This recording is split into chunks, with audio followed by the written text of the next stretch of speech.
Friends, कैसे हैं आप लोग। आज हम लोग पढ़ेंगे MAHN यानी master of arts in Hindu studies, जिसमें आज पढ़ेंगे MHN 004 के खंड 3 में इकाई 2 काल तत्व का निरूपण, जिसमें आज हम आपके लिए लेकर आए हैं कालमान। तो वीडियो स्टार्ट करने से पहले जो भी फ्रेंड्स हमारे चैनल पर नए आए हैं, कृपया चैनल को सब्सक्राइब कर ले और बेल आइकन को प्रेस कर दे, ताकि जो भी लेटेस्ट वीडियो हमारे चैनल पे आए वो सबसे पहले आपको मिल सके। तो आइए ज्यादा टाइम को न लेते हुए चलते हैं अपने टॉपिक पर। काल तत्व का निरूपण में कालमान के बारे में पढ़ते हैं। तो आइए वीडियो को स्टार्ट करते हैं। यद्यपि कालमानों का विकास स्तर भिन्न भिन्न कालों में विभिन्न रूपों में हुआ है, पुराणों के काल तक इस व्यवहारिक काल की सूक्ष्मतम एवं बृहत्तम सीमाएं अणु, परमाणु, निमेष से लेकर द्विपराध तक पहुंच गई थी, जिसे परम और महान काल भी कहा गया है।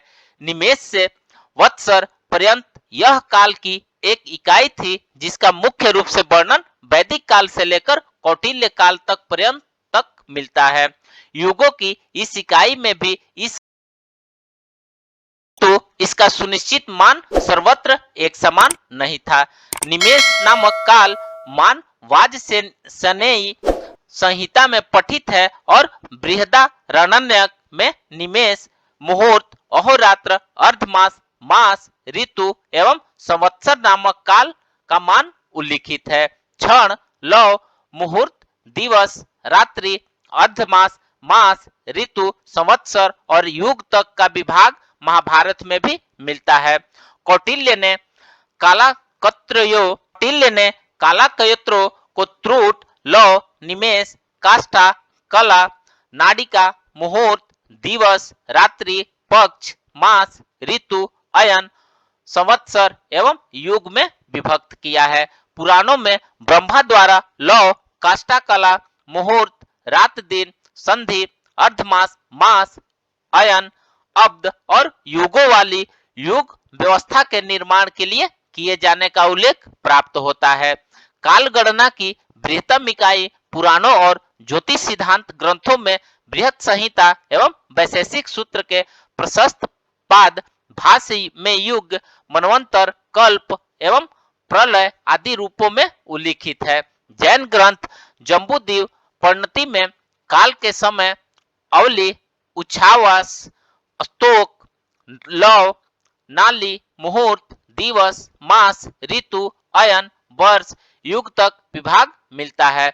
पौराणिक युग में काल के सूक्ष्म और स्थूल दोनों भेदों में लौ, काष्ठा, कला, मुहूर्त, संधि, रात्रि, दिन, अर्धमास, मास, अयन, युग आदि का पूर्ण संग्रह अधिकांश पुराणों में प्राप्त होता है। वायु और भागवत पुराण में काल के पूर्ण अवयवों का चित्रण दो विशिष्ट परंपराओं में प्राप्त होता है।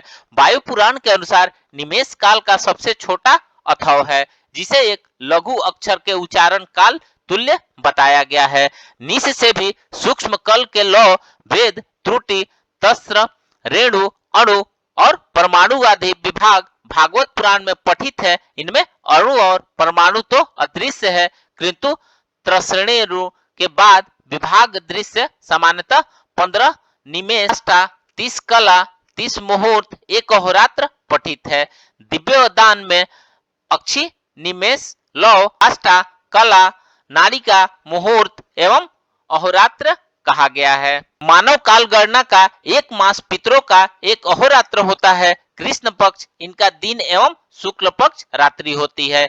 30 मानव मातों का एक प्रीत मास एवं 360 मानव मासों का एक पितृ संवत्सर होता है। मनुष्य के 100 वर्ष पितरों के लिए 33 वर्ष के तुल्य होता है। आइए अब नेक्स्ट चलते हैं दिव्य संवत्सर।